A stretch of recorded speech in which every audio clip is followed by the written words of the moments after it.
تھوڑا سا اپنے آپ کو مشقت ہو. کل میں سویا نہیں ہوں گرمی کی وجہ سے, پسینے پسینے پسینے پسینے پسینے. ہم نے کہا کوئی بات نہیں, انجوائے کرو اسی کو, ٹھیک ہے, ایسی کی تیسی, سمجھتے ہو, انجوائے کرو انہی پسینوں کو.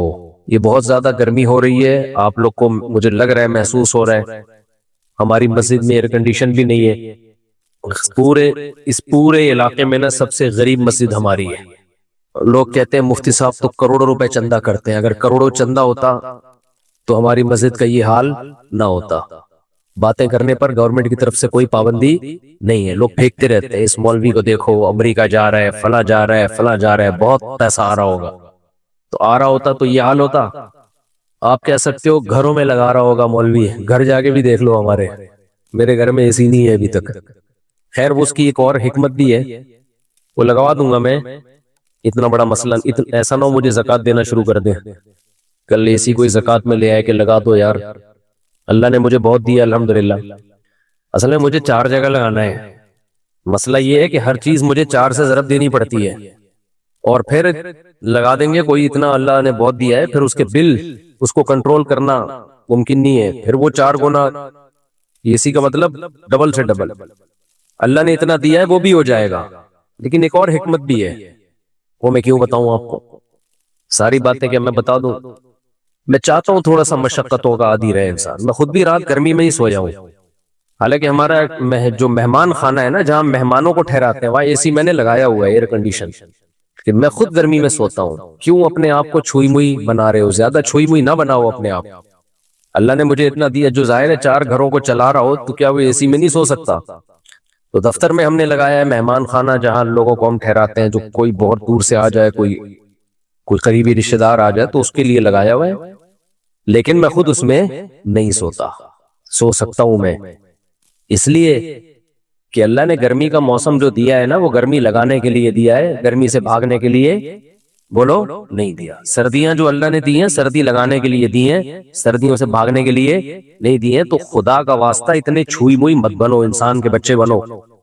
بہت زیادہ چھوئی موئی بن چکی ہے. ابھی جو دیکھو حاجیوں کی اتنی ساری اموات ہوئی ہیں, وجہ کیا ہے؟ اور بھی وجوہات ہوں گی اس کی, لیکن حاجیوں کی بہت ساری اموات کی ایک وجہ یہ بھی ہے کہ ایئر کنڈیشن سے نکلنا ہی لوگوں نے چھوڑ دیا ہے.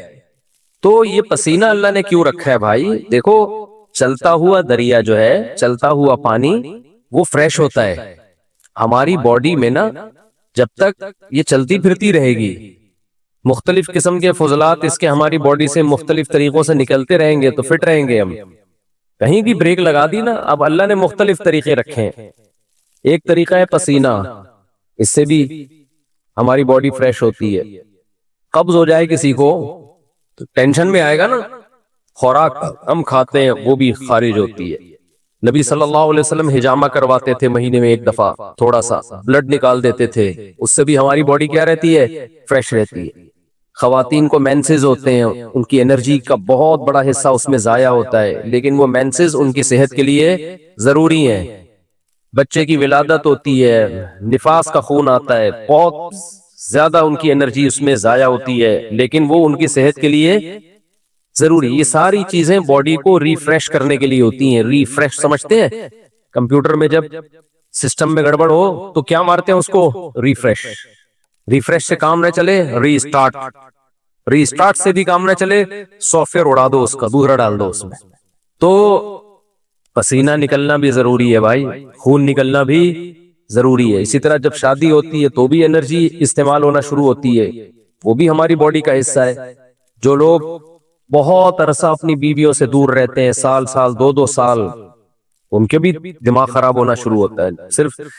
صرف مینٹلی ڈسٹرب نہیں ہوتے, ان کی باڈی بھی خراب ہوتی ہے, بڑھاپا جلدی آتا ہے ان لوگوں میں. تو اللہ کا بنایا ایک نظام, جو عورتیں بچے کی ولادت روک لیتی ہیں وہ بھی جلدی بوڑھی ہو جاتی ہیں, کیونکہ وہ بھی ایک پروسیس ہے, اللہ نے رکھا ہے ان کی انرجی اس طرح سے یوٹیلائز ہو. بچے کی ولادت میں, بلیڈنگ میں وہ انرجی یوٹیلائز ہوگی تو باڈی ریفریش ہوگی. اگر وہ انرجی روک لی جائے کہ جی طاقت استعمال نہ ہو جائے کہیں, تو وہ رکنے سے کیا ہوگا؟ ایسا ہی ہے جیسے پانی میں, تالاب میں پانی رک گیا تو پانی کا بیڑا غرق ہو گیا. پرانا پانی نکلے گا تو نیا پانی بولو آئے گا. اس لیے تھوڑا سا اپنے آپ کو مشقتوں، کل میں سویا نہیں ہوں گرمی کی وجہ سے، پسینے پسینے پسینے پسینے پسینے، ہم نے کہا کوئی بات نہیں، انجوائے کرو اسی کو، ٹھیک ہے، ایسی کی تیسی، سمجھتے ہو، انجوائے کرو انہی پسینوں کو۔ تو اس لیے اپنے دیکھو، ہمارے مذہب پہ چلنا اس وقت تک ممکن ہی نہیں ہے جب تک آپ محنت کے عادی نہ ہو، اس وقت تک مذہب پہ چلنا ممکن ہے نہیں، کیونکہ مذہب آپ سے جگہ جگہ آپ کی خواہشات چھڑواتا ہے۔ تو جو برگر فیملی بچہ ہوگا، جو بالکل ہی چھوئی ہوئی زندگی گزارے گا، وہ کیسے شریعت پہ چل سکتا ہے؟ شریعت پہ چلنا نفس کی خواہش کی مخالفت کے بغیر ممکن نہیں ہے۔ بس ایک بات کر کے میں آگے چلتا ہوں، کیونکہ یہ ٹاپک نہیں، آپ بولیں گے مفتی صاحب کیا میڈیکل سائنس لے کے بیٹھ گئے ہیں، پسینے پہلے ہی نکل رہے ہیں اور نکال رہے ہیں ہمارے پسینے۔ دیکھو ایک بات خوب اچھی طرح سمجھو، دنیا میں ٹینشنوں کی دو قسمیں ہیں، ایک ٹینشن جو نیچرل ہے، قدرت نے رکھی ہے، وہ ٹینشن صحت کے لیے اچھی ہے، اس کی علامت یہ ہے کہ وہ سب کو ہوتی ہے، سمجھ رہے ہو نا، اس کی علامت کیا ہے؟ سب کو ہوتی ہے۔ تو ظاہر ہے ساری انسانیت بیمار تو نہیں ہو سکتی نا۔ سردی کی ٹینشن یہ سب کو ہوتی ہے کہ نہیں ہوتی؟ جب سردیاں آتی ہیں تو پورے ملک پہ آتی ہے سردی، کسی ایک اکیلے کو نہیں لگ رہی ہوتی، تھر تھر کانپ رہا ہوتا۔ گرمیوں کی ٹینشن اللہ نے سب کے لیے، تو یہ سب کے مطلب ہے کہ اللہ دینا چاہتے ہیں یہ ٹینشن، یہ آپ کے لیے مفید ہے۔ کبھی کبھار ہمیں زکام ہو جاتا ہے، یہ سب کو ہوتا ہے، دنیا میں کوئی ایسا آدمی میں نے نہیں دیکھا جس کو کبھی بھی زکام نہ ہوتا ہو۔ اب یہ چھوٹی سی بیماری جو ہے، یہ ہے ٹینشن، لیکن یہ سب کو ہوتی ہے۔ اسی وجہ سے بہت بڑے ڈاکٹر ہیں آغا خان ہاسپٹل کے، میری ان سے گپ شپ ہوئی، انہوں نے کہا کہ جو ہیلتھ کے اور صحت کے معیارات ہیں نا، ان میں نزلہ زکام کھانسی کو شامل نہیں کیا جاتا، یعنی کھانسنے والا نزلے والا آدمی بھی صحت مند ہی ہے۔ ہاں ایسا نہ ہو کہ کھانستا ہی آ رہا ہو بچپن سے، یعنی کبھی کبھار کھانسی زکام نزلہ، سے کیا ہوتا ہے، یہ وہ ٹینشنیں ہیں جو آپ کو بڑی ٹینشنوں سے بچا لیتی ہیں، آپ کا امیون سسٹم بوسٹ کر دیتی ہیں۔ تو ان چیزوں میں پریشان ہونا۔ اسی طرح بچے جب پیدا ہوتے ہیں، بچہ چیخ چیخ کے روتا ہے، گلا پھاڑ پھاڑ کے، کچھ نہیں دیکھتا کہ یہ کمبخت کے باپ کے سونے کا ٹائم ہے یا ماں کے سونے کا ٹائم ہے۔ جب وہ روتا ہے تو، اور وجہ بھی سمجھ میں نہیں آ رہی ہوتی، تو یہ کسی ایک ہی بچے کے ساتھ ہوتا ہے یا ہر بچے کے ساتھ ہوتا ہے؟ ہر بچے کے۔ اس کا مطلب یہ نیچرل ہے، یہ اس کے لیے ضروری ہے، نہیں روئے گا نقصان ہوگا اس کو۔ اس لیے ایک دم بچے کے رونے پہ مائیں آج کل کیا کرتی ہوں، میرا بچہ پتہ نہیں کیوں رو رہا ہے، وجہ ہی سمجھ میں نہیں آ رہی، ہاں اس کو چپ نہیں کراؤ، چپ رونے دو، کمبخت رونے دو، پاگل آدمی۔ یہ نیچرل ہے بھائی، اللہ تعالیٰ تمہارے اندر برداشت پیدا کرنا چاہتے ہیں، اللہ دیکھنا چاہ رہے ہیں کہ تم گدھے تو نہیں ہو کہیں۔ دیکھو قرآن کہتا ہے کہ میں نہ کسی کا زبانی دعویٰ قبول نہیں کرتا جب تک اس کو آزما نہ لوں، یہ قرآن کے الفاظ ہیں سورہ عنکبوت کے۔ تو ہر انسان دعویٰ کرتا ہے میں خوش اخلاق ہوں، میرے اندر برداشت ہے، تو اللہ بچے کو کہتے ہیں چیخ، رو، بلا وجہ رو، کوئی ریزن نہیں ہونی چاہیے، اور ایسے ٹائم پہ رو جب ان کمبختوں کے سونے کا ٹائم ہو۔ اب جو پاگل ہے ان کو غصہ آئے گا بچے کے اوپر، حالانکہ بچے کو کوئی قصور ہے، اس کو کیا پتا کہ سونے کا ٹائم ہے، جاگنے کا ٹائم ہے، تو پاگلوں کو غصہ کس پر آئے گا؟ بچے پر۔ وہ چیخیں گے چپ ہو جا، خاموش ہو جا، بے وقت چیختا ہے، گلا، مائیں کیا کہہ رہے تھے، گلا دبا دوں گی تیرا۔ تو فرشتے لکھ دیتے ہیں کہ ہے انسان، لیکن یہ جو ماں باپ ہیں یہ اصل میں گدھے ہونے چاہیے تھے، فرشتے نے ان کو کیا بنا دیا، یعنی ہے انسان، سافٹ ویئر کون سے ڈلے ہوئے ان میں؟ ڈنکی والے، گدھے کے نامناسب ہے، سافٹ ویئر جو ان میں ڈلے ہوئے ہیں وہ کون سے ڈلے ہوئے ہیں؟ ڈنکی کے۔ اس لیے یہ بہت بہترین معیار ہے کسی کے اخلاق کو جانچنے کا، کہ بچے پہ اس کو غصہ آ رہا ہے کہ نہیں آ رہا۔ اگر بچے پہ آ رہا ہے نا، جو ناسمجھ بچہ ہے، اس پہ غصہ آنا اس کی علامت ہے کہ آپ ادھر سے آؤٹ ہیں۔ بالغ پہ غصہ آنا بنتا ہے، کیونکہ وہ جو کر رہا ہے جان کے کر رہا ہے، غلط کر رہا ہے۔ وہ بچے کو کیا پتا بھائی صحیح کیا ہے اور غلط کیا ہے، تو بچے پہ کیوں غصہ آ رہا ہے آپ کو؟ اس کا مطلب آپ اوپر سے فارغ ہیں۔ آپ کو تکلیف ہونا ایک الگ بات ہے، تکلیف ہوتی ہے کہ بھائی نیند خراب ہو رہی ہے، صبح آفس جانا ہے، دفتر جانا ہے، چلو سمجھ میں آ رہا ہے۔ غصہ کس بات پہ آ رہا ہے؟ بچے پہ، اس میں تھوڑی اتنی سینس ہے۔ تو بچے کا رونا یہ نیچرل ہے، سمجھتے ہو؟ ہاں کوئی تکلیف ہو رہی ہے یا بہت زیادہ ہی روئے چلا جا رہا ہے تو ایک الگ بات ہے، لیکن صرف رونے پر پریشان ہونا یہ بیوقوفی ہے۔ اسی طرح بچوں کو موشن لگنا، یہ بھی کیا ہے؟ بولتے کیوں نہیں؟ نیچرل ہے، سب بچوں کو موشن لگتے ہیں، قدرت نے ان کے پیٹ کی صفائی کا یہ سسٹم بنایا ہوا ہے۔ ایک دم پاگل ہو جانا، بچے کو موشن لگ گئے پاگلوں کی طرح چیخنا، یہ اس کی علامت ہے کہ موشن آپ کو لگنے چاہیے تھے، اصل میں غلطی سے اس کو لگ گئے۔ ہاں اس میں یہ ہے کہ جو سمجھدار ڈاکٹر ہیں وہ یہی کہتے ہیں، جو چائلڈ اسپیشلسٹ ہیں، کہ وہ کوئی بات نہیں ہے، اتنی جلدی اس کو اینٹی بائیوٹک کی ضرورت نہیں ہے، اتنی جلدی سیریس لینے کی ضرورت نہیں ہے، اور یہ نیچرل ہے، ہر بچے کو موشن لگتے ہیں، یہ نیچرل ہے بچوں میں۔ تو ہاں بہت زیادہ نہ ہو جائیں، اور وہ جو ڈاکٹر احتیاطی تدبیریں بتاتے ہیں وہ کرتے رہیں آپ، ORS وغیرہ۔ میں ڈاکٹر نہیں ہوں، کہیں کسی بچے کو 3 دن سے موشن لگے ہوئے آپ نے اور لگا دیے، اس کا مادہ فاسدہ سارا ہی نکل گیا۔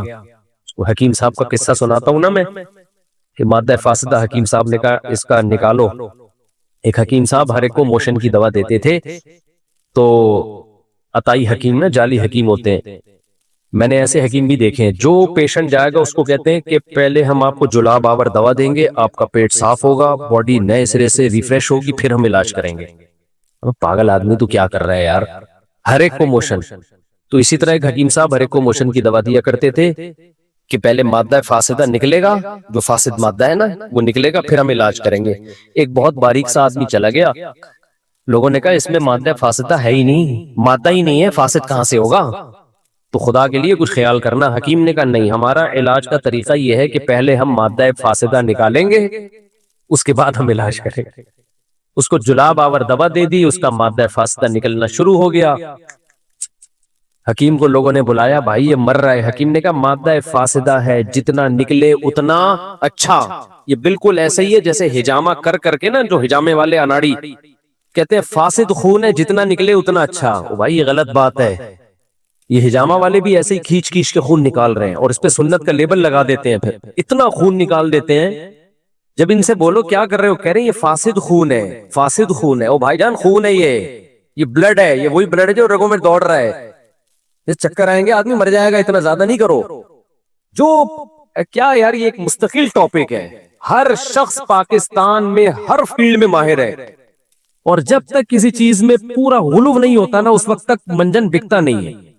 ہجامہ والوں کو دیکھ لو، ہر بیماری کا علاج کس میں بتایا ہوا ہے؟ ہجامہ میں۔ آپ بتاؤ، لوگ آپ پر اعتماد کرے نہ کرے ان کا ہیڈک ہے، اس پہ لیبل لگا دیتے ہیں قرآن و سنت کا۔ اسلام کو بدنام کر رہے ہو آپ، ہر چیز ہجامہ، ہر چیز۔ ابے بھائی ایسا ہی اگر ہوتا تو یہ ڈاکٹر پاگل ہیں، بڑی بڑی یونیورسٹیاں بنی ہوئی ہیں، پورا میڈیکل سائنس کا ایک علم ہے، صدیوں سے لوگ اس میں ترقی کرتے کرتے آج ایک عروج پہ پہنچے ہیں، وہ سارے منجن بیچ رہے۔ ان سب کو چاہیے کلینک بند کر کے بس سرنج لے لے کے خون چوستے رہے لوگوں کا، تو ایسا کچھ بھی نہیں ہے۔ تو میں ہر طبقے سے ملتا ہوں، جتنے پھینکو پاکستان میں، قسم اٹھا کے کہہ سکتا ہوں، جتنے پھینکو آپ کو پاکستان میں ملیں گے، پوری دنیا میں اتنے بڑے بڑے پھینکو کہیں بھی نہیں ہے۔ خیر کیا کریں اب، کہاں وہ مادہ فاسدہ نکال کے پھر ہم بیان شروع کرتے۔ تو وہ حکیم کو لوگوں نے کہا کہ حکیم صاحب مادہ فاسدہ نکل رہا ہے، مر رہا ہے۔ انہوں نے کہا مادہ فاسدہ ہے، جتنا نکلے اتنا اچھا۔ بالآخر اس کا انتقال ہو گیا، قبر میں دفنا دیا۔ لوگ حکیم کی کلینک پر آئے، اس کے مطب پہ آئے، کیا ہوا ہے بھائی، یہ تو مر گیا۔ حکیم نے کہا شکر کرو مادہ فاسدہ نکال کے مرا ہے، ساتھ لے کے نہیں گیا قبر میں، فریش ہو کے گیا۔ بھی کوئی باڈی کے اندر گندگی، بولو بالکل صاف ستھرا، نیٹ کلین۔ تو ایسا نہ ہو کہ بچے کو اتنے موشن لگ جائیں کہ وہ سارا ہی مادہ فاسدہ اس کا نکل جائے۔ اس لیے میں کوئی ڈاکٹر نہیں ہوں، آپ بچے کو چائلڈ اسپیشلسٹ کو دکھایا کریں، لیکن میں صرف ایک آپ کو سمجھانے کے لیے کہ چھوٹی چھوٹی چیزوں پہ جو بہت زیادہ ہم لوگ ایک دم ہائپر ہو جاتے ہیں، مائیں بھی پاگل ہو جاتی ہیں، ہائے کیا ہو گیا، ہائے کیا ہو گیا، کچھ بھی نہیں ہوا بھائی۔ سب بچوں کے ساتھ رونا پیٹنا بھی ہوتا ہے، چیختے بھی ہیں، چلاتے بھی ہیں، موشن بھی ہوتے ہیں، اور بخار بھی ہوتا ہے بچوں کو، اور بچپن میں جتنا بخار ہو جائے نا وہ زیادہ اچھا ہے۔ دیکھو شو مارنے کے لیے نہیں کہہ رہا، میں 16-17 سال کی عمر سے لے کے نا مجھے اب تک کتنے وبائیں آتی ہیں، کتنے مسائل ہوتے ہیں، اللہ کا شکر ہے مجھے فیور نہیں ہوتا، اللہ نے بچایا ہوا ہے۔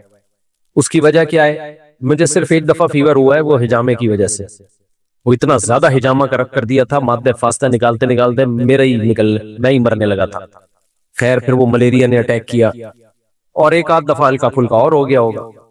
وجہ کیا ہے؟ ہمیں بچپن میں ڈاکٹر اچھا مل گیا تھا، جب بخار ہوتا تھا نا بچپن میں تو میری والدہ مجھے ایک سرجن کے پاس لے کے جاتی تھی، اور وہ آرمی کے سرجن تھے اور اچھے جنرل فزیشین بھی تھے وہ. تو وہ کیا کرتے تھے، وہ ہمیں ہلکی پھلکی دوا دیتے تھے وہ ڈاکٹر صاحب. ہمارا بخار چلتا تھا 15 20 دن. تو والدہ ان سے کہتی تھی کہ بھائی اس کو جلدی ٹھیک کر دیں. اچھا، سب بچوں کے ساتھ یہی حال تھا، وہ بخار کھینچتے تھے 15 20 دن. تو اب جلدی ٹھیک کرو بھائی.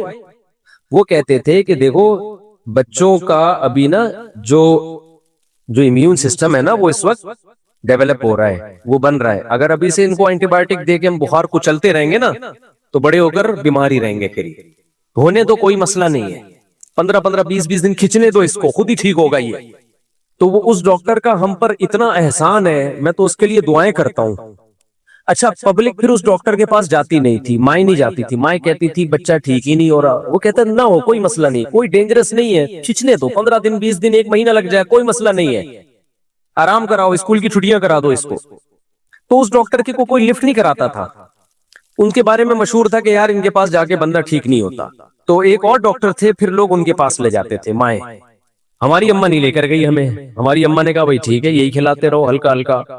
وہ ایک بس لال سا سیرپ دے دیتے تھے، پیناڈول ٹائپ کا ہوتا تھا میرا خیال ہے. تو جو پڑوس میں ایک اور ڈاکٹر تھے وہ بیٹھے ہوتے تھے انجیکشن لے کے نا، ہیوی اینٹی بایوٹک لے کے. ادھر گیا ٹھک بندہ ٹھیک. سمجھ رہے ہیں نا؟ تو لوگ کہتے تھے یار یہ بندہ ہے ٹھیک، یہ ڈاکٹر کیا ہے، یہ صحیح ڈاکٹر ہے، اس کے پاس جاؤ 2 دن میں بندہ باقاعدہ دوڑنے لگتا ہے. تو یہ خیانت ہے ڈاکٹروں کی. ڈاکٹروں میں بھی دونوں طرح کے ڈاکٹر ہوتے ہیں، اچھے بھی اور برے بھی. اب جو نوٹ چھاپنے کی جس کو فکر ہوگی اس کو اس کی کوئی فکر نہیں ہے کہ یار میں جو اس اتنے سے بچے کو اتنی ہیوی اینٹی بایوٹک دے رہا ہوں اس کے ریزلٹ کیا نکلیں گے. کئی بعض دفعہ تو اینٹی بایوٹک ضروری ہوتی ہیں، تو یہ فیصلہ آپ نہ کریں یا میرے بیان سے فیصلہ نہ کریں کہ کھلانی ہے کہ نہیں، یہ ڈاکٹر ہی فیصلہ کرے گا. لیکن ڈاکٹروں میں بھی یہ بات دیکھنی چاہیے کہ کون سا ڈاکٹر لالچی ہے اور کون سا آپ کی صحت کے ساتھ بولو مخلص. تو میرے اوپر ڈاکٹر کا احسان ہے، انہوں نے مجھے ہیوی ڈوز نہیں دی، انجیکشن نہیں لگائے، اینٹی بایوٹک نہیں دی.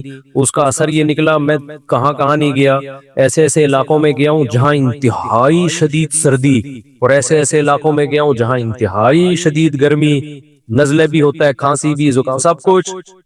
اس کی نوبت بہت کم آتی ہے کہ بستر پہ لیٹ جاؤ. اب آنا شروع ہو جائے بیان کے بعد تو ایک الگ بات ہے، وہ تو اللہ کی مرضی. کیا خیال ہے؟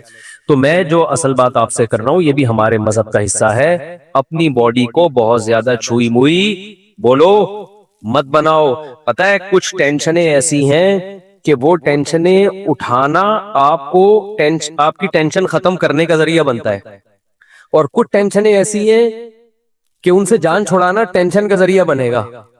ایک چرسی، وہ چرس نہیں پیتا، خوشی ہوتی ہے یہ ٹینشن ہوگی اس کو جب چرس نہیں ملے گی، ٹینشن. لیکن اگر وہ یہ ٹینشن اٹھا لے گا تو ہمیشہ کی ٹینشن جان چھوٹے گی کہ نہیں چھوٹے گی؟ کیا خیال ہے بھائی؟ جو سگریٹ پینے کی ٹینشن، سگریٹ پینے کا عادی ہے، وہ جب سگریٹ نہیں پیے گا تو خوشی ہوگی یا ٹینشن ہوگی؟ ٹینشن ہوگی. لیکن یہ ٹینشن چند دن اٹھا لے تو یہ بہت بڑی ٹینشنوں سے اس کو نجات دے دے، خرچہ بچ جائے گا اس کا. اور وہ جو اس کی سگریٹ نہ ملنے پر طبیعت خراب ہوتی تھی وہ طبیعت خراب ہونا بند. سگریٹ پینے کے بعد جو اس کو سکون ملتا تھا وہ سگریٹ پیے بغیر ہی ملنا شروع ہو جائے گا. کیا خیال ہے بھائی؟ تو جو سکون کے پیچھے بھاگتے ہیں نا ان کو سکون کے علاوہ سب کچھ ملتا ہے. اب میں نے اور آپ نے یہ دیکھنا ہے کہ اللہ رسول کا حکم کیا ہے، اس کو فوکس کرو گے تو سکون آپ کے پیچھے بھاگے گا. ابھی لوگ سکون مارکیٹوں میں جا کے خریدنے کی کوشش میں، یہ خریدنے والی چیز نہیں ہے، دل اللہ کے ہاتھ میں ہے. نبی صلی اللہ علیہ وسلم نے فرمایا کہ انسان کا قلب بین اصبعی الرحمن، رحمان کی 2 انگلیوں کے بیچ میں ہے، 2 انگلیوں کے بیچ میں، جس طرف کو چاہتا ہے پلٹا دیتا ہے. تو اس لیے ہم نے فوکس کرنا ہے اللہ اس کے رسول کے حکم کو. اگر آخرت نہیں ہے اور حساب و کتاب کا کوئی دن نہیں ہے، مر کے مٹی ہو کے ختم ہو رہے ہیں لوگ، تو اس کا مطلب یہ ہوا کہ اچھے اور برے کا انجام سیم ہے. کوئی برے سے برا بن جائے کچھ نہیں ہونے والا، اچھے سے اچھا بن جائے کچھ بھی نہیں ہونے والا، بلکہ برا زیادہ مزے میں ہے. برا آدمی زیادہ مزے میں، مر کے مٹی ہوگی کیا ہونا ہے؟ ختم. اس بات کو قرآن بہت سارے الفاظ میں مختلف انداز میں بیان کرتا ہے. اس پر تو بہت تفصیل سے بہت دفعہ بات ہو چکی. اب قرآن کہہ رہا ہے وَإِن يَكَادُ الَّذِينَ كَفَرُوا لَيُزْلِقُونَكَ بِأَبْصَارِهِمْ. دیکھیں مسئلہ یہ ہے کہ جب بھی آپ کوئی نظریہ پیش کرتے ہیں تو کسی نہ کسی کے مفاد پہ اس سے زد پڑتی ہے. کسی کو فائدہ ہوگا، کسی کو نقصان ہوگا. جس کو فائدہ ہے وہ کہے گا ویلکم، بہت کیا بات کی مفتی صاحب نے، زبردست. جیسے جس کا دوسری کا پہلے سے ارادہ ہو وہ میری 4 شادیوں کے بیان پہ فوراً متفق ہو جائے گا، چاہے ایک بھی دلیل نہ سنی اس نے. یہ زبردست بات کی، یہ مفتی ہے جو ممبر پہ حق بولتا ہے.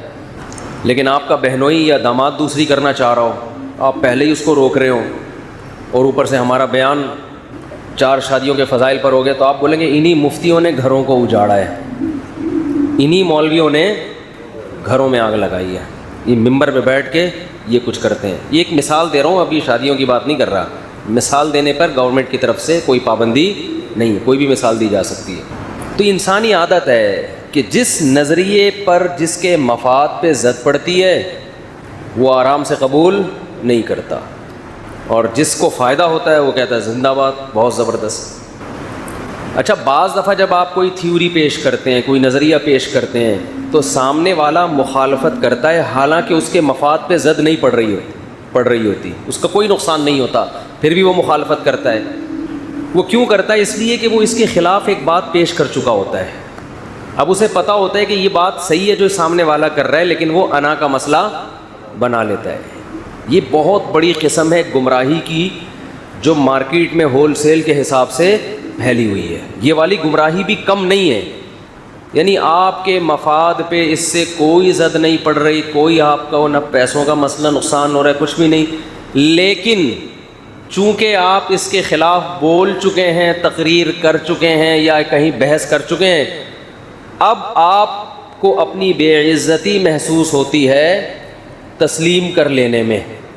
مثال واضح، جیسے میں المہند المفند پہ بات کرنے کے لیے تیار ہوں، مگر آپ چیلنجز پہ بات کرنے کے لیے کیوں تیار نہیں؟ آپ وہ ایسے پھینک چکے ہیں لمبی لمبی کہ اب آپ کو پتہ ہے پکڑے جائیں گے سیدھا سیدھا. تو ہونا تو یہ چاہیے، آئیے میری غلطیاں بتائیں بھائی. مجھے تو بہت، میں تو سب کو کہتا ہوں یار میری غلطی بتاؤ، کوئی بات میں نے غلط کی ہو ممبر پہ تو بتاؤ، میں رجوع کروں گا، اس میں کیا جا رہا ہے بھائی. لیکن یہ رجوع کرنا آسان نہیں ہوتا کسی کے کہنے پہ، اور خاص طور پر ایسے کہ جس کو آپ اپنا حریف سمجھتے ہو، مخالف سمجھتے ہو، اس کے کہنے پہ رجوع کرنا آسان نہیں ہوتا. یہ ظرف بہت کم لوگوں کو اللہ نے دیا، اور وہی حق پرست ہوتے ہیں، وہی حق پرست ہوتے ہیں. حضرت ابو بکر کا کمال کیوں ہے، صحابہ میں سب سے اونچا مقام کیوں ہے کہ نبی کی دعوت پر پہلی دفعہ میں ہی لبیک کہہ دیا انہوں نے. اپنے باپ دادا کی رسومات، اپنا کلچر، خاندانی پرمپرا، اس کو ذرا بھی رکاوٹ نہیں سمجھا، اور بھی ایمان لائے مگر تھوڑا سا سوچ کے. پہلے دشمنی کی، مخالفت کی، اس کے بعد جا کے ان کی سمجھ میں آیا. تو اسی وجہ سے کہتے ہیں حضرت ابو بکر سب سے پہلا نمبر لے گئے. جہاں دعوت سنی کہا کہ 100% ایگری، حالانکہ وہ بھی اسی ماحول میں تھے، ان کے باپ دادا بھی وہی بت پرستی کرتے آ رہے تھے، مگر حق میں خاندان اور معاشرے کو ذرا بھی رکاوٹ نہیں بنایا. میں اکثر ایک بات کہتا ہوں، اسے خوب اچھی طرح سمجھیں. اصل لبرل لوگ پتہ ہے کون ہیں؟ جو اسلام کو فالو کرتے ہیں، یہ ہے لبرل لوگ. باقی ذہنی غلام ہیں. لوگ کہتے ہیں نا مذہب آپ کو ذہنی غلامی میں ڈال دیتا ہے، آپ ذہنی طور پر مذہب کے غلام بن جاتے ہیں. اور لبرلزم کسے کہتے ہیں؟ آزادی. کسی ایک نظریے کے آپ غلام نہیں ہیں، پابند نہیں ہیں. یہ بات 100% غلط ہے. مذہب آپ کو ہر قسم کے نظریات سے کیا کرتا ہے؟ آزاد. حق کو فالو کرنے کا حکم دیتا ہے کہ جو آپ کو حق لگے اس کو فالو کرو. اور یہ دعویٰ کرتا ہے کہ اگر تم براڈ مائنڈڈ ہو کے، نیوٹرل ہو کے غور کرو گے تو تمہیں اس کے علاوہ کچھ حق لگے گا ہی نہیں. اور جتنے لوگ جو مذہب کو فالو نہیں کرتے وہ بات براڈ مائنڈڈ ہونے کی، لبرل ہونے کی کرتے ہیں، اگر وہ حقیقت میں لبرل ہوتے نہیں ہیں. وہ ایک نظریے کو فالو کر رہے ہوتے ہیں، ان کو پتہ ہوتا ہے یہ 100% غلط ہے، مگر چونکہ وہ نظریہ لبرلزم کی پہچان بن چکا ہوتا ہے تو اس پہچان کی وجہ سے وہ اس کو فالو کر رہے ہوتے ہیں کہ اگر ہم نے اس کو فالو نہیں کیا تو ہم پر فنڈامنٹلسٹ ہونے کی چھاپ لگ جائے گی. بہت مشکل ہے. مثال کے طور پر فار ایگزامپل سے مجھے پتہ ہے ایک لفظ یاد آتا ہے. ہمارے بھائی کی شادی تھی بچپن میں, اس میں مس گیدرنگ تھی, میں نہیں گیا تو میں خاندان میں بڑا بدنام ہو گیا تھا نا, فنڈامنٹلسٹ, اور بھائی کی شادی میں نہیں گیا.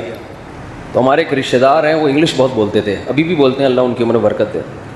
تو وہ جب بھی کوئی مثال دینے ہوتے نا, فار ایگزامپل میں میری مثال دیتے جیسے تم شادی میں نہیں گئے چھیڑنے کے لیے نا.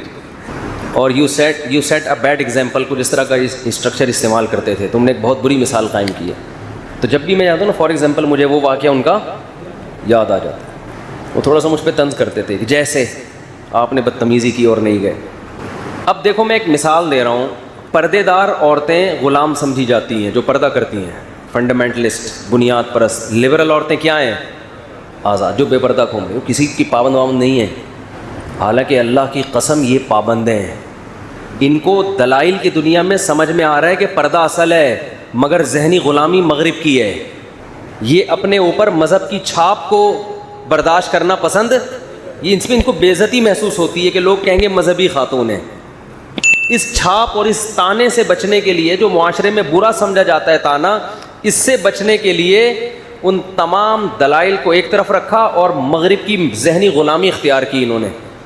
جو عورت پردہ کر رہی ہے وہ کلچر کو فالو بولو نہیں کر, وہ لبرل ہے. وہ کہتی دلائل سے پتہ چلتا ہے کہ پردہ اسلام کا حکم بالکل ٹھیک ہے.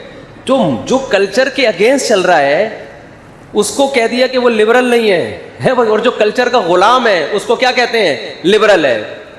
تو وہی ہے نارنگی, رنگی کو نارنگی کہہ رہے ہیں. جو انتہائی کلرفل اورنج ہے نا, اس کو نارنگی کہتے ہیں, حالانکہ اس میں تو رنگ بھرا ہوا ہے. اور جو دودھ کو پکا مکا کے جو اصل مال نکلا ہے اس کو کھویا کہتے ہیں, گویا کھو دیا ہم نے دودھ. تو اور جو چلنے والی چیز ہے اس کو گاڑی, جو گاڑی کسے کہتے ہیں؟ جو گاڑ دی جائے زمین. چلتی ہوئی چیز کو کیا کہتے ہیں؟ گاڑی. کھوپڑی میں آتی ہے یہ چیزیں, تو الٹی چل رہی ہے دنیا. تو اسلام جتنا لبرلزم کی دعوت دیتا ہے نا آپ کو, براڈ مائنڈڈ ہونے کی, اتنا دعوت تو دنیا میں کوئی بھی نہیں دیتا. تبھی تو قرآن بار بار عقل استعمال کرو. ان فی ذلک لآیات لقوم یتفکرون.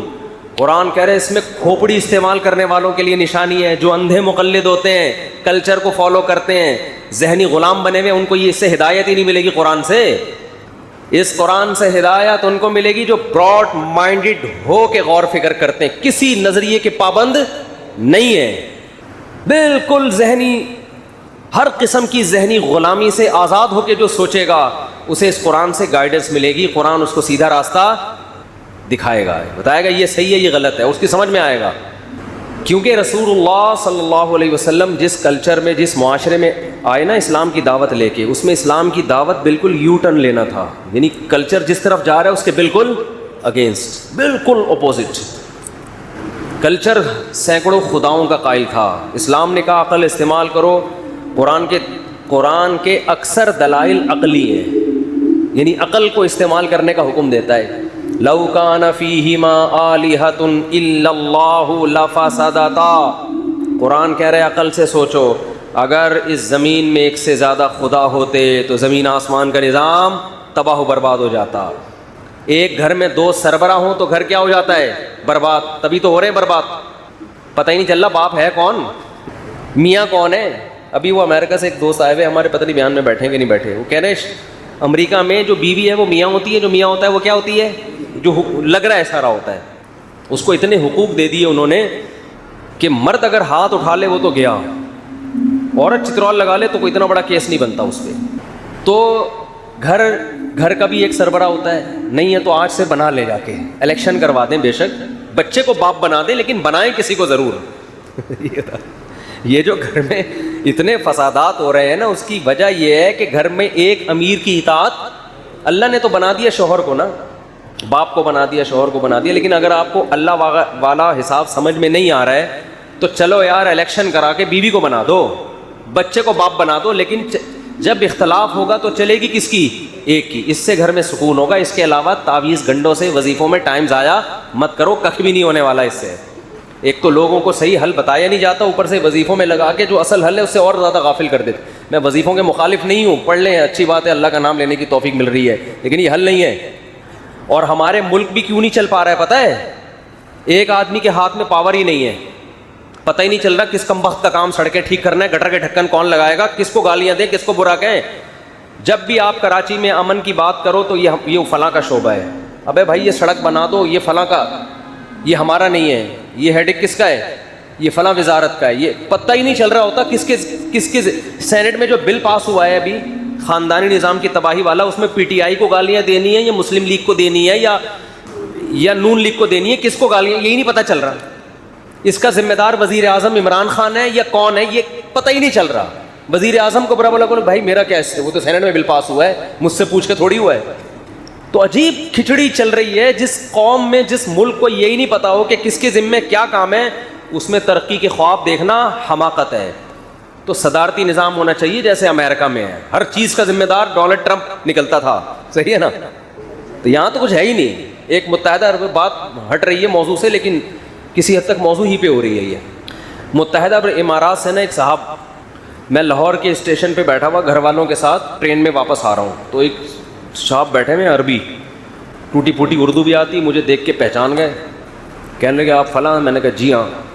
تو عربی بڑی اچھی تھی ان کی, عرب متحدہ عرب امارات کے تھے. تو انہوں نے بتایا پتہ نہیں وہاں کی آرمی میں ہیں یا کس میں ہیں, کیا ہیں. تو مجھے کہنے لگے کہ یار یہ عجیب ملک ہے. انہوں نے کہا ہمارے ہاں یو اے ای میں جو بھی مسئلہ ہو ذمہ دار بادشاہ ہوتا ہے, اور بادشاہ اپنی ذمہ داری سمجھ کے اس کو پورا کرنے کی کوشش. کہہ رہے مجھے یہاں اتنے مہینے ہو گئے, مجھے یہی نہیں سمجھ میں آ رہا کہ کس کام کا ذمہ دار ہے کون, پکڑیں کس کو جا کے.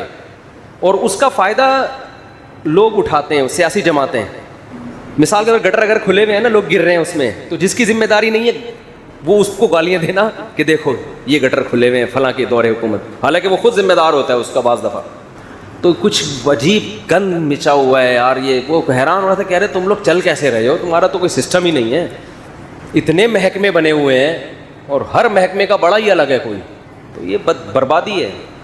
مسلمانوں کا تو ایک بادشاہ ہوا کرتا تھا یار, ایک خلیفہ ہوا کرتا. چلو اب پوری دنیا کے مسلمانوں کا ایک خلیفہ نہیں ہے, تو ایک ملک کا تو کم از کم ایک خلیفہ ہو نا, کہ ہر چیز کی رسپانسبلٹی بالآخر اس خلیفے کی ہو.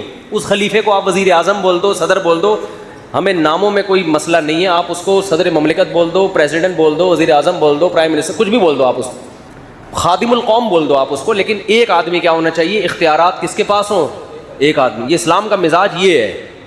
خیر, تو ابھی بات یہ چل رہی تھی, کیا بات چل رہی تھی بھائی؟ آج پراٹھا کھایا ہوا نا, تھوڑا اسپیڈ تیز ہے میری. ابھی میں نے ویسے تو صبح کھاتا ہوں, آج میں نے ابھی تھوڑی دیر پہلے بھی پھوڑ دیا. کیا ہے ابے, کچھ منہ سے تلفظ کے ساتھ بولو نا, ایسے کیا. ہاں, تو میں یہ عرض کر رہا تھا کہ قرآن نے کتنی زبردست دلیل دی ہے شرک کے خلاف. یہ عقل استعمال کرنے کا حکم دیا.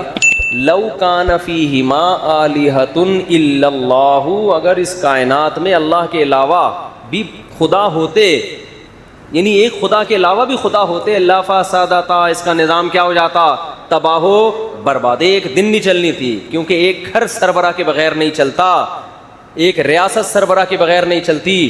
تو اتنی بڑی کائنات ایک مینجمنٹ کے بغیر کیسے چلے گی, برباد ہو جاتا.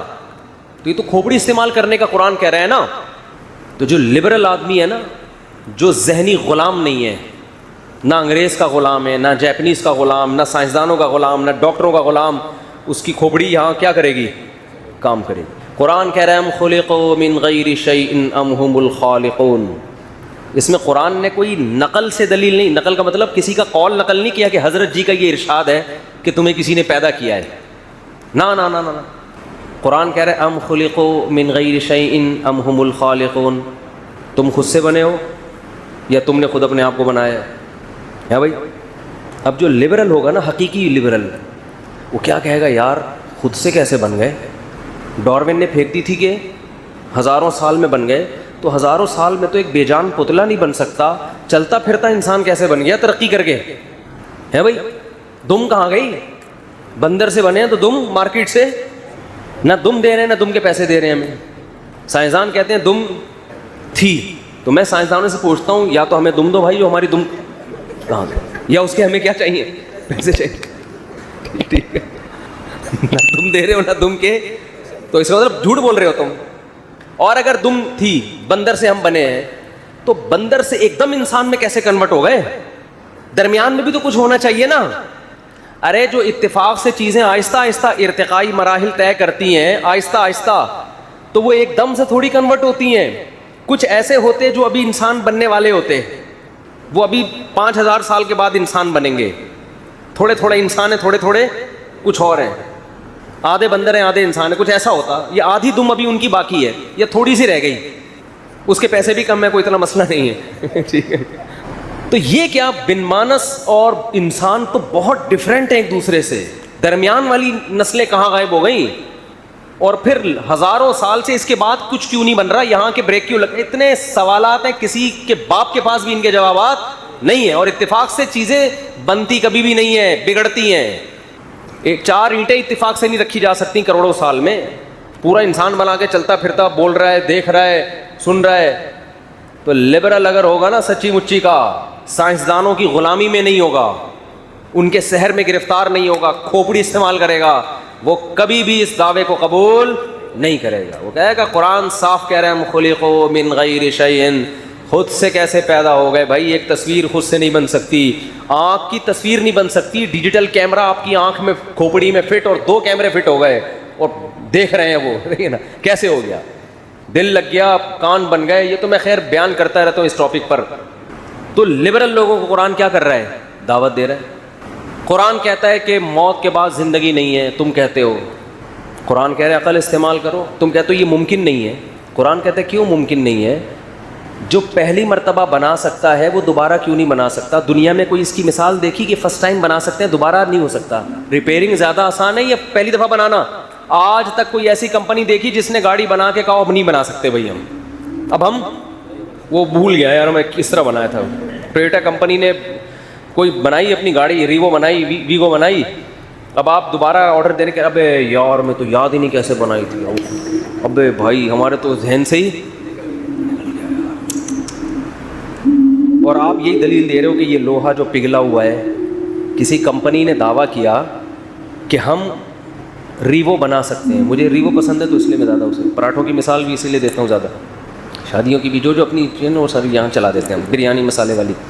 اچھا خیر، تو آپ گئے کمپنی کے پاس، کمپنی نے کہا ٹھیک ہے بھائی آپ آرڈر بک کرائیں، ابھی گاڑی مارکیٹ میں ختم ہوگی، اکثر تو 6 مہینے بعد ہی مل رہی ہوتی ہے نا، تو ابھی وہ بنے گی گاڑی. آپ نے کہا کیسے بناؤ گے؟ انہوں نے کہا یہ لوہے سے بنتی ہے، اسٹیل سے بنتی ہے اور یہ سب چیزیں ہوتی ہیں. آپ نے کہا یہ لوہا اٹھا کے لے، اس کو ریوو بنا سکتا ہے کوئی؟ ہیں اس لوہے، یہی سوال ہوتا ہے نا ان کا. ہڈیوں کو لے جا کے، یہ ہڈی قبرستان کی مردے کی ہڈی، اس پر یہی تو لبرل لوگوں کو اشکال ہوتا ہے کہ یہ کیسے انسان بن سکتا ہے دوبارہ. قرآن کہتا ہے قبر میں جا کے مٹی ہو کے ختم بھی ہو جاؤ گے، گدھے گھوڑے جو ہے نا، جو گوشت خور جانور ہے وہ کھا بھی جائیں گے، کیڑے بھی کھا جائیں گے، تو اس کے بعد بھی اللہ تمہیں دوبارہ انسان بنا کے کھڑا کر دے گا، مٹی سے دوبارہ بنائے گا تمہیں. تو لبرل لوگ کیا کہتے ہیں؟ یہ ہماری کھوپڑی میں نہیں آتا، حالانکہ آتا ہے کھوپڑی میں. اس لیے کہ قرآن یہ دعویٰ تھوڑی کر رہے ہیں کہ تم بناؤ گے. قرآن کیا دعویٰ کرتا ہے؟ اللہ کہہ رہا ہے میں بناؤں گا.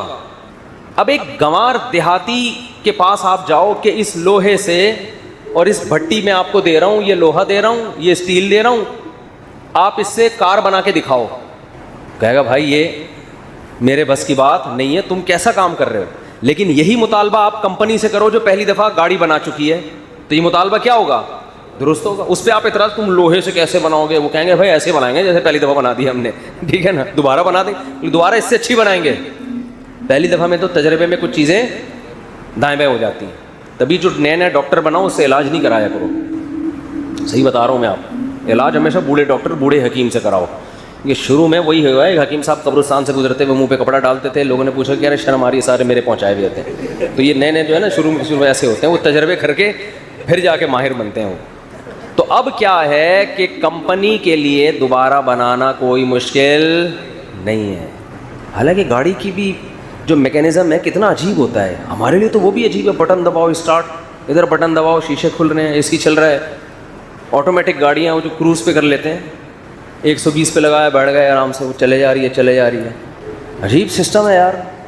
اب دوبارہ گاڑی بنانا کمپنی کے لیے یہ عجیب بات نہیں ہے. یا ایک بنایا نہ ہوتا نا، میں اگر کہوں کہ میں بنا کے دکھاؤں گا، آپ بولے بھائی یہ کھوپڑی میں نہیں، لیکن جو بنا چکا ہو اس کے لیے دوبارہ بنانا اس کے لیے سائنسدانوں سے پوچھنے کی ضرورت نہیں ہے. لوگ یہ سائنسدانوں سے پوچھ رہے ہوتے ہیں کہ میڈیکلی آپ پروف کر کے دکھائیں کہ انسان دوبارہ زندہ ہو سکتا ہے. صحیح ہے نا, یہ اس کا ٹاپک ہی نہیں ہے. جس نے بنایا اس سے پوچھیں کہ اللہ تو نے فرسٹ ٹائم بنایا, دوبارہ بنا سکتا ہے؟ اللہ کہے گا کیوں نہیں بنا سکتا. وَهُوَ بِكُلِّ خَلْقٍ عَلِيمٌ. اللہ فرماتے میں نے تو ایک طرح کا تمہیں دکھایا ہے کہ ایسے بنتے, میں ہر طرح سے بنانا جانتا ہوں. اور وہ ایک طرح ہی, خدا کی قسم اتنا عجیب ہے کہ کسی فیکٹری میں کار کا بننے کا عمل اتنا عجیب نہیں ہے جتنا ماں کے پیٹ کی فیکٹری میں انسان کے بننے کا عمل ہے. اس فیکٹری میں جہاں گاڑیاں بنتی ہے ہزاروں ملازمین ہوتے ہیں, ایک ایک اسکرو سیدھا کرنے والا, بنانے والا الگ, ہر ڈپارٹمنٹ کا شعبہ الگ. اور ادھر ایک معمولی سا جرثومہ ماں کے رحم میں گیا, کوئی مستری, کوئی مزدور, کوئی ٹیکنیشین نہیں بیٹھا ہوا, روٹی کھا رہی ہے ماں, روٹی. ایسے سافٹ ویئر اللہ نے اس پانی میں انسٹال کر دیے ہیں کہ ماں روٹی کھاتی ہے, اس بچے کی آنکھ بن رہی ہے, ناک بن رہی ہے, دل, دماغ, جگر. ریوو مشین سے زیادہ میکینزم اس کا بہت ہی عجیب و غریب میکینزم ہے. کوئی مستری مزدور ڈینٹنگ پینٹنگ والا آپ کو ماں کے پیٹ میں نظر نہیں آئے گا. خود ماں کو خبر نہیں ہوتی خدا کی قدرت کا کیسا شاہکار میرے پیٹ میں تیار ہو رہا ہے, خود ماں کو پتہ نہیں ہوتا. اور کیا انداز ہے, ادھر ماں کے پیٹ سے بچہ باہر آیا, ادھر ماں کی چھاتیوں میں دودھ پیدا ہو گیا. ایسی خوراک جو بچے کے لیے اس سے بہتر خوراک ہو نہیں سکتی. یہ آٹومیٹک سسٹم اللہ کی قسم خود بخود نہیں ہو سکتا, اس کا کوئی کرنے والا ہے.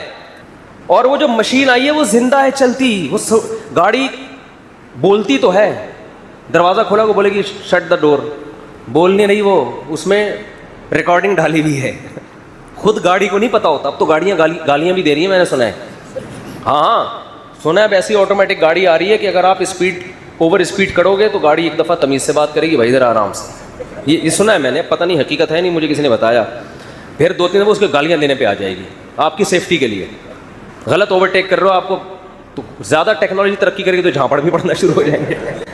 لیکن یہ گاڑی کو شعور نہیں ہے, روبوٹ کی طرح ہے, آٹومیٹک سسٹم ہے, اس کو نہیں پتہ چل رہا. اس کی گالیوں سے کبھی بھی آپ متاثر مت ہو. آپ یہ نہ سمجھو کہ سچی مچی کا غصہ کر رہی ہے, جیسے وہ سیٹ بیلٹ نہ باندھے تو ٹوٹ ٹوٹ کرنا شروع کر دیتی ہے نا, ٹینشن میں آدمی کہتا ہے چلو یار سیٹ بیلٹ ہی باندھو, تو گاڑی کو تھوڑی کوئی فرق پڑتا ہے. لیکن انسان کی جو مشینری تیار ہوتی ہے نا ماں کے پیٹ میں, بچہ روتا بھی ہے اور ہنستا بھی, اس کے جذبات ہیں, محبت بھی کرتا ہے, نفرت بھی کرتا ہے, اس کے جذبات. وہ اگر گالی دے گا تو اس کا مطلب سچی مچی کی دے رہا ہے, اس کو غصہ آ رہا ہے, حقیقت ہے. وہ اگر مسکرائے گا تو روبوٹ والا کی مسکراہٹ نہیں ہے, یہ حقیقی مسکراہٹ ہے. ایسا خلق الموت والحیات, قرآن کہہ رہا ہے وہ اللہ ہے جس نے موت اور زندگی کو پیدا کیا.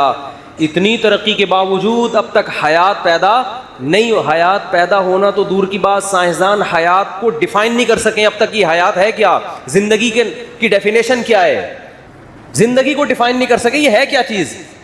اور قرآن کہہ رہے میں نے تمہاری اتنی کھوپڑی بنائی نہیں ہے کہ تمہیں زندگی کی ڈیفینیشن سمجھ میں آ جائے. روح ہے نا, روح ہے, جسم میں ہوتی ہے, آدمی چلتا پھر, وہی باڈی ہے, فٹ فاٹ ہے, مرا ہوا ہے. تو کیا ہوا, قرآن کہہ رہے روح نکل گئی. لوگوں نے پوچھا نبی سے کہ روح کیا ہے, قرآن نے کہا وما اوتیتم من العلم الا قلیلا, روح کا سمجھنا تمہارے مینٹل لیول سے اوپر کی چیز ہے. اتنا علم, اتنی نالج اللہ نے تمہیں دی نہیں ہے, تمہاری سمجھ میں نہیں آئے گا. تو زندگی اور ایسے کچھ میڈیکل سائنس کی کچھ حقیقتیں ہیں جو اب تک ڈاکٹر حل نہیں کر سکے. مجھے ایک ڈاکٹر نے بتایا کہ جب بچہ ماں کے پیٹ میں ہوتا ہے نا تو ہارٹ بیٹ سے ڈاکٹروں کو اندازہ ہوتا ہے کہ یہ زندہ ہو گیا ہے. اچھا یاد رکھو, اسلام میں زندگی کی جو ڈیفینیشن حدیث میں ہے وہ کچھ اور ہے. میڈیکل سائنس میں ہارٹ بیٹ کو حیات کہا جاتا ہے, لیکن اسلام میں حیات اس بچے میں خاص نوعیت کا شعور پیدا ہو جائے. مثال کے طور پر یہ جو پودے ہیں نا, یہ میڈیکل سائنس کی نظر میں تو جاندار ہیں, اسلام ان کو جاندار چیز قرار نہیں, کیونکہ شعور نہیں ہے. شعور کا مطلب کھوپڑی میں جو سوچنے سمجھنے کا شعور ہوتا ہے. پودے کو لطیفہ سنائے نہیں ہنسے گا, وہ غم کی خبر سنائے نہیں ہوگا, لیکن زندہ ہے وہ. تو بہت سے لوگ ایک اشکال کرتے ہیں کہ حدیث میں آتا ہے کہ بچے کے پیٹ میں 4 مہینے میں جان پڑتی ہے, جبکہ میڈیکل سائنس کہتی ہے کہ وہ تو شروع کے 3-4 ہفتوں میں ہی ہارٹ بیٹ شروع ہو جاتی ہے. تو جبکہ حدیث میں آتا ہے کہ جان بچے میں کب پڑتی ہے. تو لوگ اس پر اشکال کرتے ہیں کہ میڈیکلی تو جان پہلے پڑ چکی ہوتی ہے. تو یہ اس اشکال کی وجہ یہ ہے کہ انہوں نے میڈیکل سائنس میں جس کو حیات کہتے ہیں اور اسلام میں جس کو حیات کہتے ہیں, دونوں کی میں فرق کو ملحوظ نہیں رکھا. تو تو 4 مہینے میں بچے میں خاص قسم کا شعور پیدا ہو چکا ہوتا ہے جس کو روح پڑھنے سے تعبیر کرتے ہیں. صرف دل کی حرکت کو روح نہیں کہا جاتا. خیر، اور یہ شعور پھر بڑھتا رہتا ہے. چھوٹا ہوتا ہے تو کم ہوتا ہے شعور، پھر ہوتے ہوتے 40 سال میں یہ شعور انتہا تک پہنچتا ہے اور پھر واپس کم ہونا شروع ہو جاتا ہے. احساسات پھر واپس کم، جذبات کم ہو جاتے ہیں نا. 40 سال میں 4 شادیوں کی باتوں میں جو مزہ آئے گا وہ 60 سال میں وہ آدمی کہتا ہے پتہ نہیں کس قسم کی باتیں لے کے بیٹھ. مثال بھی اچھی نہیں لگتی ان لوگوں کو. پھر تو ہر چیز میں صرف یہی ٹاپک نہیں، کھانے پینے میں بھی نہیں آئے گا مزہ، چلنے پھر تفریح کرنا، چلنا پھرنا، ہر چیز میں آدمی کہتا ہے آرام سے بیٹھو یار، کیا مذاق بنایا ہوا، ٹھیک ہے نا، بیٹھے رہو آرام سے، ایسی کچھ زندگی گزارو. کیا وہ چترال جا رہے ہیں، کبھی کیلاش کی ویڈیو بنا کے. تو جب انسان بوڑھا ہوتا ہے تو وہ آرام سے ایک جگہ، سب کے ساتھ ہوگا یہ، کوئی نہیں، ہم سب کے ساتھ ہونے والا ہے یہ. تو شعور بڑھتا چلا جاتا ہے، پھر وہ شعور آہستہ آہستہ کم ہوتا چلا جاتا ہے. تو خیر میں یہ عرض کر رہا تھا کہ ڈاکٹر یہ کہتے ہیں، میں نے خود ایک ڈاکٹر سے سنا ہے کہ بچہ جب ماں کے پیٹ میں ہوتا ہے تو ہمارا دل جو دھڑکتا ہے نا، یہ دماغ سے کرنٹ جاتا ہے جو دل کو چارج کرتا ہے، جس سے دل کیا ہوتا ہے بھائی، کسی بھی چیز کو موومنٹ کے لیے انرجی تو چاہیے نا. بھائی وہ نیوٹن کا قانون ہے کہ کس کا ہے کہ جو چیز ساکن ہے وہ ہمیشہ کیا رہے گی، ساکن، جب تک کوئی محرک نہ ہو، اور جو متحرک ہے وہ ہمیشہ چلتی رہے گی جب تک آگے کوئی اسپیڈ بریکر نہ ہو.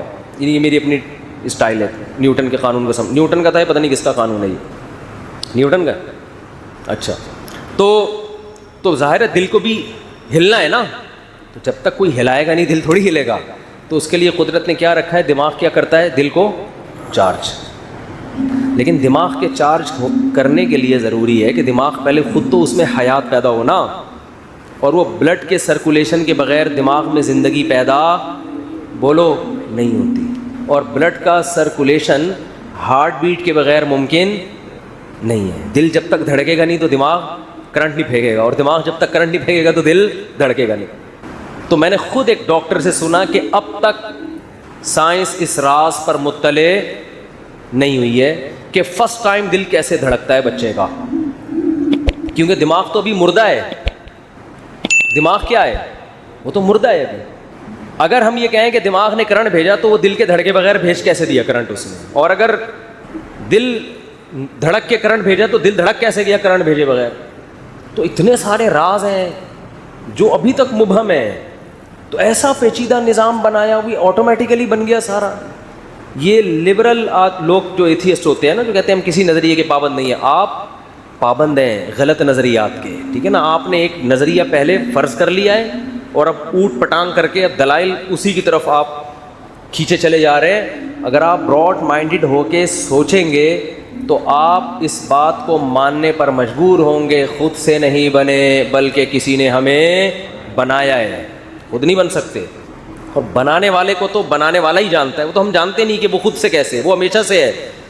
عقل یہ کہتی ہے کہ جو بنانے والا ہے اس کے بارے میں ہم جانتے ہی نہیں ہیں، تو اس کے بارے میں یہ بحث کرنا کہ وہ خود سے کیسے ہے، یہ بحث ہی غلط ہے کہ وہ ہمارے مینٹل لیول سے اوپر ہے. ہم تو، میں اپنے بارے میں بتا سکتا ہوں بھائی ہم خود سے نہیں ہو سکتے، آپ اس کے بارے میں تو تبصرہ کر رہے ہو کہ یہ خود سے کیسے ہے، اور اپنے بارے میں کہہ رہے ہو ہم خود سے ہیں، حالانکہ اپنے بارے میں تو آپ جانتے ہو.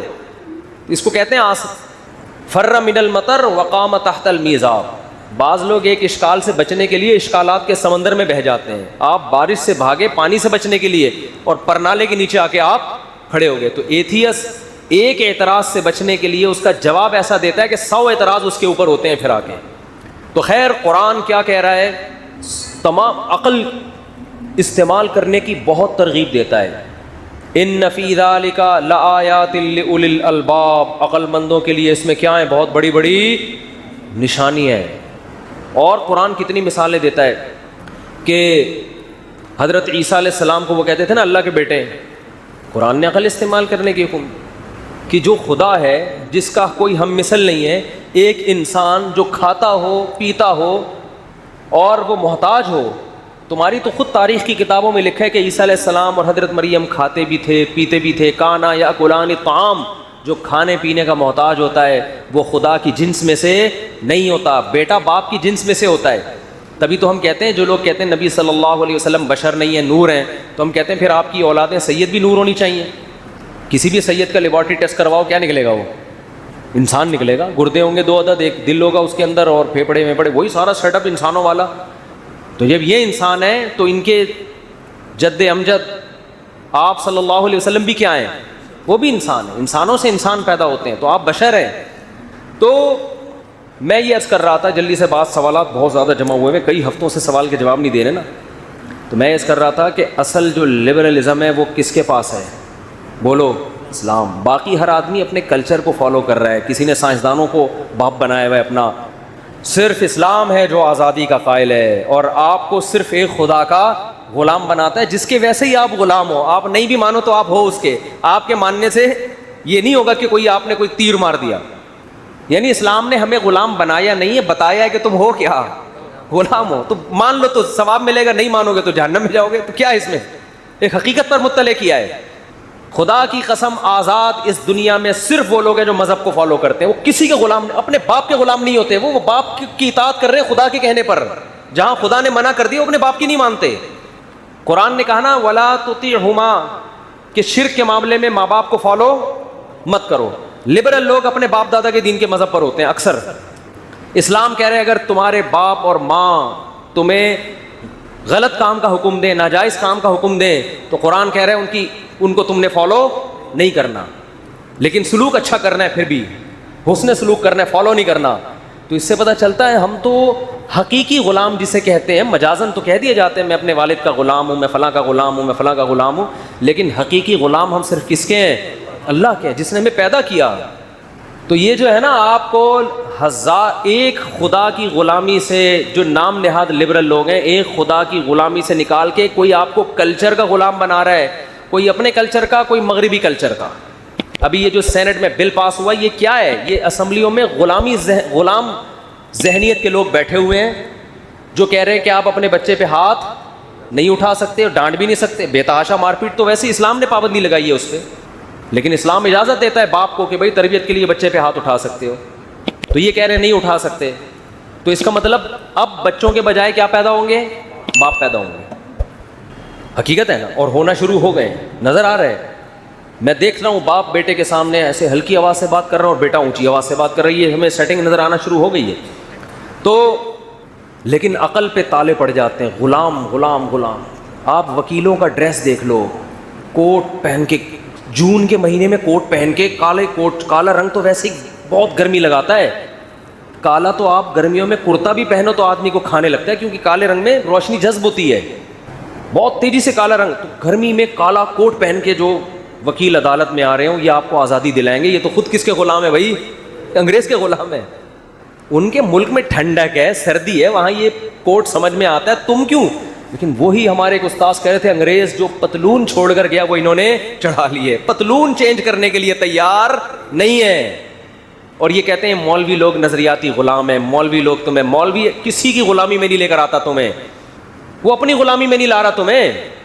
یہ پادری ہیں جو آپ کو مذہبی, جو دوسرے مذاہب کے جو مذہبی رہنما ہیں نا, وہ اپنا غلام بناتے ہیں. اسلام میں جو اہل حق علماء ہیں وہ کسی کو اپنا غلام نہیں بناتے. اس کی سب سے بڑی دلیل یہ کہ ہندوازم میں کوئی گناہ کرتا ہے تو پنڈت کے پاس جانا پڑتا ہے, عیسائیوں میں کوئی گناہ کرتا ہے تو کہاں جائے گا؟ پادریوں کے پاس. آغا خانیوں میں کوئی گناہ کرتا ہے تو کہاں جائے گا؟ پرنس آغا خان کے پاس. اسلام کیا کہہ رہا ہے؟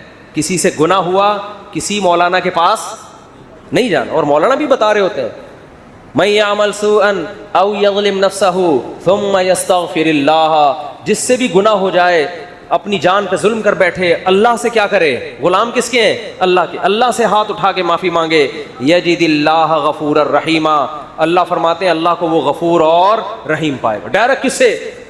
اللہ سے. کوئی واسطہ نہیں ہے درمیان میں, کوئی واسطہ نہیں ہے. یہ جو لوگ کہتے ہیں نہیں اللہ تک پہنچنے کے لیے درمیان میں واسطہ چاہیے, وہ دیگچی اور پانی اور آگ کی مثالیں دیتے ہیں. آگ ڈائریکٹ پانی تک نہیں پہنچ سکتی, درمیان میں دیگچی کا کیا چاہیے؟ یہ بھی فضول سی مثال ہے. ڈائریکٹ اللہ تک. وَأَنَّ الْمَسَاجِدَ لِلَّهِ فَلَا تَدْعُوا مَعَ اللَّهِ أَحَدًا. دعائیں مانگنے کی جگہ کیا ہے؟ مسجد ہے. مسجد میں کسی کی تصویر لگانے کی اجازت نہیں ہے تاکہ شرک نہ پھیلے. دنیا کی ہر قوم میں, ہر مذہب میں تصویریں ہوتی ہیں ان کی مذہبی رہنماؤں کی. آپ نے آج تک عالم اسلام میں کسی مسجد میں کسی مذہبی اسکالر کی تصویر نہیں دیکھی ہوگی. اگر لگی ہوتی تو سب سے پہلے صحابہ محمد صلی اللہ علیہ وسلم کی تصویر مسجد نبی میں لگاتے. لیکن اسلام نے شخصیت پرستی کو ایسا جڑ سے اکھاڑا ہے کہ نبی نے سب سے پہلے اپنی تصویر سے منع کیا اور فرمایا جو لوگ تصویریں بناتے ہیں قیامت کے دن ان من اشد الناس عذابا، سب سے سخت ترین عذاب ان کو ہوگا. تو اسلامی ہسٹری مذہبی عبادت گاہوں میں ہمیشہ سے تصویروں سے پاک، تاکہ یہاں آ کے صرف اللہ یاد آئے. ایسا نہ ہو کوئی کسی تصویر پہ یا کسی کی یادگار ہو اس پہ جھکنا شروع کر دے. تو اسلام تو آپ کو بھائی ہر طرح کی غلامی سے کیا کر رہا ہے، نکال رہا ہے. ایسا یہ جب ہندوستان میں انگریز آیا نا، انگریز، تو اس نے سب سے پہلے دینی مدرسوں کو ختم کرنے کی کوشش کی. اور یہ لارڈ میکالے وغیرہ نے لکھی ہے یہ بات، موقع ملا تو اس کے حوالے کے ساتھ میں انشاءاللہ آپ کی خدمت میں پیش کروں گا. اس نے کہا یہاں ہندوستان میں ایک غریب مدرسے میں چٹائی پہ بیٹھ کے علم حاصل کرنے والے میں اتنا کانفیڈنس ہوتا ہے، چٹائی پہ بیٹھا ہے، نہ کوئی اسکالرشپ اس کی، چندوں کے پیسوں پہ وہ پڑھا ہے، غریب لوگ، لیکن وہ علم حاصل کرنے کے بعد اس میں کانفیڈنس ایسے ہوتا ہے، بات ایسے کرتا ہے جیسے آکسفورڈ یونیورسٹی سے پڑھا ہوا ہو. یعنی ہم اتنے وسائل خرچ کر کے جو کانفیڈنس پیدا کر رہے ہیں، یہاں مدرسوں میں چٹائیوں پہ بیٹھ کے علم حاصل کرنے والوں میں وہ کانفیڈنس. یہ کس چیز کا کانفیڈنس ہے؟ یہ اپنے حق پر ہونے کا احساس ہے کہ جو ہم نے پڑھا ہے وہ کیا ہے، وہ ایسا سسٹم ہے جو دنیا میں کسی کے پاس نہیں ہے. میں نے بھی نیچے بیٹھ کے پڑھا ہے. آپ وراثت کے مسائل ہیں، نکاح طلاق کے مسائل ہیں، اسلام کے عبادت کا نظام ہے، اسلام کے معاملات کا نظام ہے. آپ کسی لبرل کسی گورے کو میرے سامنے بٹھا دو، انشاءاللہ بڑی بات نہیں کر رہا، اسلام کے مقابلے میں دنیا میں کسی کے پاس اتنے خوبصورت قوانین نہیں ہیں. آج بھی اسلام ببانگ دوہل یہ اعلان کر رہا ہے کہ ایک ایک جزیہ میرا اٹھا کے دیکھو، دنیا یونائٹڈ نیشن بن گئی، اتنے بڑے بڑے اسکالر بیٹھ گئے، دنیا میں بڑے بڑے ذہین لوگ پڑھے لکھے لوگ وجود میں آ گئے، مگر اسلام نے جو نظام دیا ہے نا، خاندانی نظام، عبادت کا نظام، تجارت کا نظام اور جتنے بھی اسلام کے معاملات کا نظام، ان تمام نظاموں میں اسلام کے مقابلے میں ٹھہرنے والا کوئی ہے نہیں. ایسے دلائل ہیں اسلام کے پاس. تو اس وجہ سے انہوں نے کوشش کی ہندوستان سے دینی مدارس کو ختم کیا جائے. یہاں بھی میں ایک بات بتا دوں، بعض شرپسند لوگ کہتے ہیں کہ مولانا قاسم نانوتوی نے جو پھر تمام مدارس جب ختم ہو گئے تھے نا، ایک درخت کے نیچے ایک مدرسے کی بنیاد رکھی، اس وقت سے دیوبندی مسلک وجود میں آیا. یہ بھی بہت غلط بات ہے.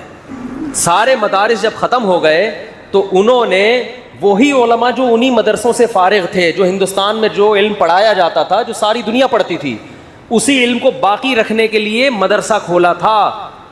تو ان کے اگینسٹ جو لوگ چلے ہیں، جو ان کے نظریات سے اتفاق نہیں کیا، ان نظریات سے فرق کرنے کے لیے ان کو دیوبندی کہا جاتا تھا. یہ مطلب نہیں تھا کہ نئے مسلک کی بنیاد رکھی انہوں نے اور یہ اس وقت سے وجود میں آئے ہیں، کیونکہ وہ دیوبند میں تھا تو اس لیے اس کا نام کیا پڑ گیا، ورنہ وہ سارے ہندوستان اور بر صغیر کے سارے وہی علماء تھے. کوئی نیا مسلک کی بنیاد نہیں رکھی، نہ ان کے کوئی نئے عقیدے، نہ ان کی کوئی نئی بنیاد. نام یہ پڑ گیا اس لیے کہ ان کے اگینسٹ کچھ لوگ چلے تھے، ان سے فرق کرنے کے لیے. تو خیر، تو حقیقی معنی میں آپ کو براڈ مائنڈڈ کون بناتا ہے میرے بھائی؟ اسلام بناتا ہے. ہر بات عقل سے کرتا ہے، اور آپ کو ہزاروں لاکھوں انسانوں حتیٰ کہ اپنے کلچر کی غلامی سے نکال کے کہاں لے کر آتا ہے؟ اللہ کی غلامی کی طرف. اس پہ آپ کو اطمینان ہوتا ہے کہ میں جو کچھ کر رہا ہوں صحیح کر رہا ہوں.